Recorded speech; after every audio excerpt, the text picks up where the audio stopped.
کام دین کا ہو یا دنیا کا، ہر کام کرنے کے اصول ہیں، اصول سے ہٹ جائیں گے نتیجہ غلط آئے گا۔ لاکھ فائدہ چاہتے ہو فائدہ نہیں ملے گا، کیونکہ ہم نے ضابطہ چھوڑا ہے، اصول چھوڑ دیا ہے۔ دین کے اندر اختلاف جائز ہے، لیکن کن باتوں میں جائز ہے؟ ہر بات میں اختلاف جائز نہیں ہے۔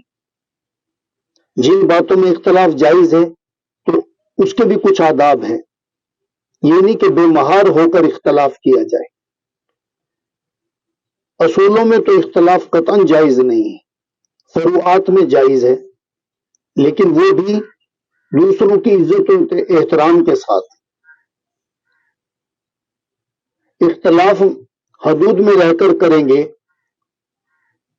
تو ٹھیک ہے، حدود توڑ دیں گے تو پھر وہ اختلاف مذموم ہے، اس کی مذمت کی جائے گی، وہ نقصان دہ ہے۔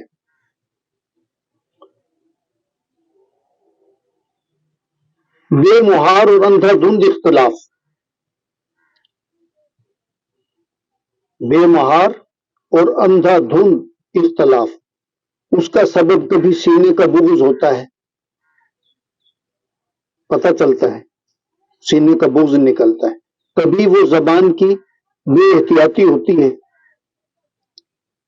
کہ لفظوں کا چناؤ غلط ہوتا ہے، کبھی وہ لہجے سے ٹپکتا ہے کہ یہ گندا اختلاف ہے، گندے لہجے کی وجہ سے اختلاف مذموم ہو جائے گا، گندے لفظوں کی وجہ سے اختلاف مذموم ہو جائے گا، سینے کی جلن اور بغض کی وجہ سے اختلاف مذموم ہو جائے گا،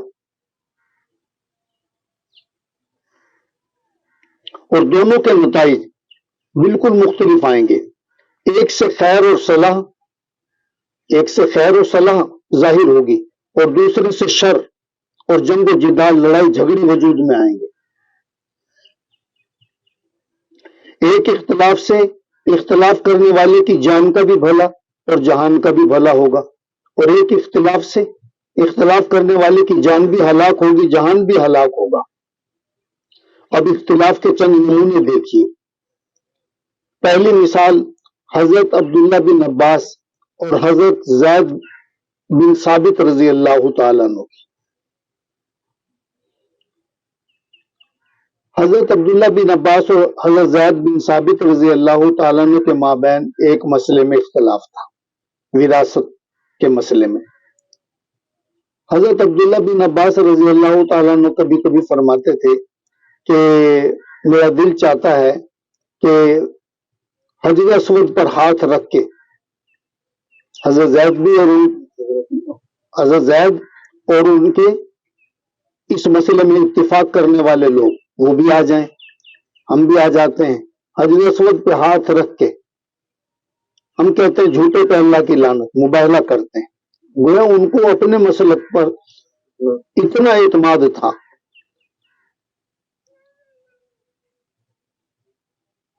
ایک مرتبہ حضرت زید رضی اللہ عنہ سواری پر سوار ہو کے آ رہے تھے، حضرت عبداللہ بن عباس لپک کے آگے بڑھے اور ان کی سواری کی رکاب تھام لی اور چلنے لگے۔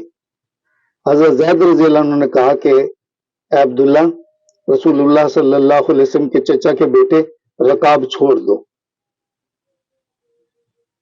تو حضرت عبداللہ بن عباس رضی اللہ تعالیٰ عنہ نے جواب دیا کہ ہمیں یہی تعلیم دی گئی ہے کہ ہم اپنے بڑوں کی تعظیم کریں۔ تو حضرت زید نے فرمایا کہ اچھا ایسا کرو، تم اپنے ہاتھ میری طرف بڑھاؤ۔ انہوں نے اپنے ہاتھ بڑھا دیا، حضرت زید نے ان کے ہاتھوں کا بوسہ لے لیا۔ ایک دوسرے سے کتنا اختلاف بھی ہے، لیکن ایک دوسرے کی کتنی تعظیم بھی ہے، ایک دوسرے کی کتنی تعظیم بھی ہے۔ ایک روز ابن عباس رضی اللہ تعالیٰ عنہ حضرت زید کی سواری کی رکاب تھام کر چلنے لگے، تو زید نے کہا اے رسول اللہ صلی اللہ علیہ وسلم کے چچا کے بیٹے، رکاب چھوڑ دو۔ ابن عباس نے فرمایا کہ ہمیں اپنے بڑوں کے ساتھ ایسا ہی کرنے کا حکم ہے۔ حضرت زید نے حضرت ابن عباس سے کہا اپنا ہاتھ مجھے دکھاؤ۔ انہوں نے ہاتھ بڑھایا تو انہوں نے بوسہ لے لیا۔ تو حضرت زید نے فرمایا ہمیں رسول اللہ صلی اللہ علیہ وسلم کی اہل بیت کے ساتھ یہی حکم ہے۔ جنگ جمل کے بعد ایک روز حضرت طلحہ رضی اللہ تعالیٰ عنہ کے بیٹے حضرت عمران وہ ملنے کے لیے حضرت علی کو آئے۔ حضرت طلحہ نے حضرت علی کے خلاف جنگ کی ہے، وہ شہید ہو گئے۔ اب ان کا بیٹا ملنے کے لیے آیا تو حضرت علی رضی اللہ تعالیٰ نے ان کا بڑا اکرام کیا اور انہیں اپنے پاس بٹھایا اور پھر فرمایا کہ مجھے اللہ کی ذات عالی سے امید ہے اللہ آپ کے والد کو اور مجھے دونوں کو جنت میں اکٹھا کرے گا۔ اللہ تعالیٰ آپ کے والد کو اور مجھے دونوں کو جنت میں اکٹھا کرے گا۔ اپنے مخالفوں کے بارے میں کیسا دل صاف ہے، نفرت نہیں ہے۔ اختلاف اس حد تک تھا کہ جنگ تک بات پہنچی لیکن نفرت نہیں ہے۔ اہل مجلس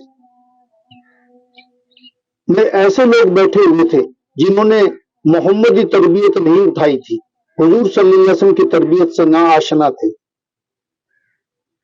تو انہیں یہ بات عجیب محسوس ہوئی اور اعتراضاً دو شخصوں نے کہا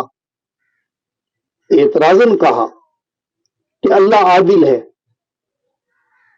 اللہ عادل ہے، یہ کیسے ہو سکتا ہے؟ کل تک تو تم جنگ کرتے رہے آپس میں ایک دوسرے پر، کل کو جنت میں اکٹھے بھی ہو جاؤ گے۔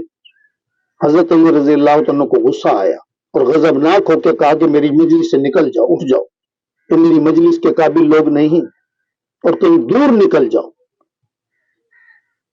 برداشت نہیں ہوئی کیونکہ یہ تو وہ جنگ جو ختم ہو چکی، یہ تو اس جنگ کو دوبارہ بھڑکانے والی باتیں ہیں۔ اس طرح کے جملے یہ تو جنگ کو دوبارہ میدان کارزار گرم کرنے والی بات، نفرت بڑھانے والی بات، اور میں اٹھ جاؤ میری مجلس سے۔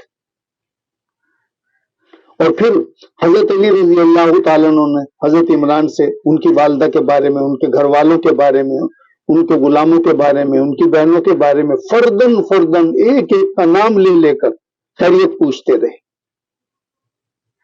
کیسا خوشگوار ماحول، ایک مخالف کا بیٹا آیا ہوا ہے لیکن اختلاف کو اختلاف کے حد تک رکھا، اسے اپنے دین پہ اثر انداز نہیں ہونے دیا۔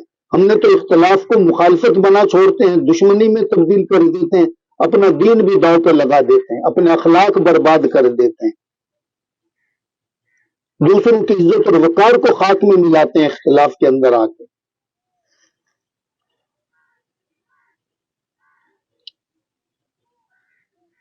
ایک شخص نے حضرت علی رضی اللہ تعالیٰ عنہ سے سوال کیا کہ جو جنگ جمل میں آپ کے ساتھ لوگ جنہوں نے مقابلہ کیا یہ مشرک تھے؟ فرمایا نہیں۔ انہوں نے کہا منافق تھے؟ حضرت علی نے فرمایا نہیں، منافق نہیں تھے۔ انہوں نے کہا پھر تو وہ کون لوگ تھے؟ فرمایا ہمارے بھائی تھے، بس غلط فہمی ہو گئی اور اس کی وجہ سے وہ ہمارے ساتھ زیادتی کر بیٹھے۔ کیسے اچھے لفظوں کا انتخاب کیا، کیسی اچھی تعبیر کی۔ جھگڑا بھڑکانے والی، یہ جھگڑا بجھانے والی۔ عمار بن یاسر رضی اللہ تعالی عنہ کے سامنے ام المومنین اما عائشہ رضی اللہ تعالی کی اہانت کی گئی۔ جس شخص نے اہانت کی تو حضرت عمار غضبناک ہو گئے، غصے میں آ گئے۔ حالانکہ اما عائشہ رضی اللہ تعالی عنہ نے حضرت علی کے ساتھ جنگ کی اور عمار بن یاسر حضرت علی کے ساتھی تھے، لیکن اما عائشہ کی توہین برداشت نہیں ہے۔ فرمایا اس شخص سے کہا کہ میرا یقین ہے کہ اما عائشہ رضی اللہ تعالی عنہ دنیا آخرت میں نبی کریم صلی اللہ علیہ وسلم کی بیوی ہیں، تم ان کی توہین کرتے ہو، اہانت کرتے ہو۔ اب یہ سنیے، امیر معاویہ اور حضرت علی رضی اللہ تعالیٰ عنہ، حضرت علی رضی اللہ عنہ کے اپنے رب کے آغوش رحمت میں چلے جانے کے بعد جب حضرت علی رضی اللہ عنہ کا وصال ہو گیا، امیر معاویہ رضی اللہ تعالیٰ عنہ اور حضرت علی کے جھگڑے بند ہو گئے تو زرار بن حمزہ کنانی امیر معاویہ رضی اللہ عنہ کے پاس آئے۔ معاویہ رضی اللہ تعالیٰ عنہ نے ان سے حضرت علی کے اوصاف پوچھے، عیب نہیں پوچھے، صفتیں پوچھی فوت ہو جانے والے کی کہ ان کی کوئی خوبیاں بیان کرو۔ زرار کہتے ہیں کہ امیر المومنین آپ مجھے اس سے معاف فرمائیے، یعنی مجھ سے یہ بات مت پوچھیے۔ امیر معاویہ کہنے لگے کہ نہیں، میں تمہیں معاف نہیں کروں گا، زرار ضرور بتاؤ۔ حضرت زرار نے کہا کہ جب بیان کیے بغیر کوئی چارہ نہیں تو سن لو۔ اللہ کی قسم وہ بلند ہمت اور بڑے طاقتور تھے۔ حضرت علی بلند ہمت اور بڑے طاقتور تھے، ان کی بات فیصلہ کن اور ان کا حکم عادلانہ ہوتا تھا۔ ان کے پہلوؤں سے علم کے چشمے ابلتے تھے، حکمت ان کے چاروں طرف نظر آتی تھی رواں دواں، اور رات کی تاریکی سے انہیں انس تھا، اور دنیا اور اس کی سرسبزی سے انہیں وحشت تھی۔ واللہ وہ بڑے رونے والے اور لمبی فکر کرنے والے تھے، بہت رونے والے اور لمبی فکر کرنے والے تھے۔ انہیں معمولی لباس اور موٹا کھانا پسند تھا، واللہ وہ ہمارے جیسے ہی ایک فرد تھے۔ جب ہم آتے تو ہمیں قریب کر لیتے، اور جب ہم کچھ سوال کرتے تو جواب دیتے تھے۔ ہماری ان کی قربت کے باوجود ان کی ہیبت کے سبب ہم ان سے بات نہیں کر پاتے تھے۔ اگر وہ مسکراتے تو پڑے ہوئے موتیوں کی طرح ان کے دانت بھی مسکراتے تھے۔ دینداروں کی عزت کرتے، غریبوں سے محبت کرتے، طاقتور ان سے اپنے باطل کی امید نہیں لگاتا تھا، اور کمزور ان کے عدل سے نا امید نہیں ہوتا تھا۔ میں اللہ کو گواہ بنا کر کہتا ہوں کہ میں نے ایک مرتبہ انہیں دیکھا کہ جب رات نے اپنے پردے لٹکا لیے، ستارے جھلملا گئے، وہ اپنے مصلے پر داڑھی پکڑ کر جھوم رہے تھے، اور سانپ کے کاٹے ہوئے کی طرح بل کھا کھا کے تڑپ رہے تھے، اور غمزدوں کی مانند رو رہے تھے، گویا ان کی آواز میرے کانوں میں اب بھی گونج رہی ہے، اور وہ یہ کہہ رہے تھے، اے میرے رب، اے میرے رب، اور دنیا کو مخاطب کر کے کہہ رہے تھے، تو نے مجھے چھیڑا ہے، تو نے میری طرف جھانکا ہے، افسوس در افسوس، تو میرے سوا کسی اور کو جا کر فریب دے، میں نے تجھے 3 طلاقیں دے دی۔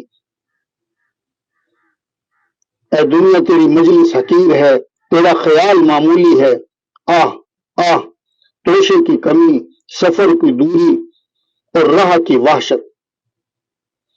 اللہ اکبر۔ یہ سن کر حضرت امیر معاویہ رضی اللہ عنہ کی آنکھوں سے آنسو جاری ہو گئے، ان کی داڑھی بھیگ گئی۔ جن سے جنگ کی ہے، جن سے لڑائی رہی ہے، ان کی خوبیاں معلوم کر رہے ہیں، اور خوبیاں سن سن کے دل جل نہیں رہا، دل رو رہا ہے۔ جو ہمیں اس کے اینٹی باتیں کوئی ملتی ہیں، ہم ان کو حق جانے اور ان باتوں کو نہ حق جانے تو ہم شرپسند لوگ ہی ہوئے نا۔ وہاں تو صفوں کے اندر ہر 2 قسم کے لوگ گھس چکے تھے۔ یہ سن کر حضرت امیر معاویہ رضی اللہ عنہ کی آنکھیں رونے لگیں، اور داڑھی آنسوں سے تر ہو گئی، اور اپنے اوپر قابو نہیں پا رہے تھے، اور انہیں اپنی آستین سے پوچھ رہے تھے، بلکہ رونے کے سبب حاضرین مجلس کا گلا بھی رند گیا۔ تو حضرت امیر معاویہ نے کہا کہ حقیقتاً ابو الحسن یعنی علی ایسے ہی تھے۔ زرار، اب تم مجھے بتاؤ کہ ان کی وفات پر تمہارے غم کی کیفیت کیا ہے؟ زرار بن حمزہ نے کہا کہ اس ماں کے غم کی مانند ہے جس کی آغوش میں اس کا بچہ ذبح کر دیا جائے۔ ہمیں اتنا غم ہے کہ جیسے کسی ماں کی گود میں اس کا بچہ ذبح کر دیا جائے، کہ نہ اس کے آنسو تھمتے ہیں اور نہ اس کے غم کو سکون ملتا ہے۔ اختلاف جائز ہے، لیکن یہ مخالفت، نفرت، بغض، کینہ، حسد، کوئی لاکھ کہے کہ مجھے کوئی بغض نہیں ہے، مجھے کوئی نفرت، وہ تیری بات بتاتی ہے، تیرا لہجہ بتاتا ہے کہ تیرا جس کا تو بیان کر رہا ہے ان کے بارے میں تیرے اندر کیا ہے۔ جب تک تو نہیں بولے گا اس وقت تک تیری بات تسلیم، تو کہتا ہے مجھے محبت ہے فلاں سے، ٹھیک ہے ہوگی. تو کہتا ہے مجھے فلاں سے پیار ہے، ہوگا.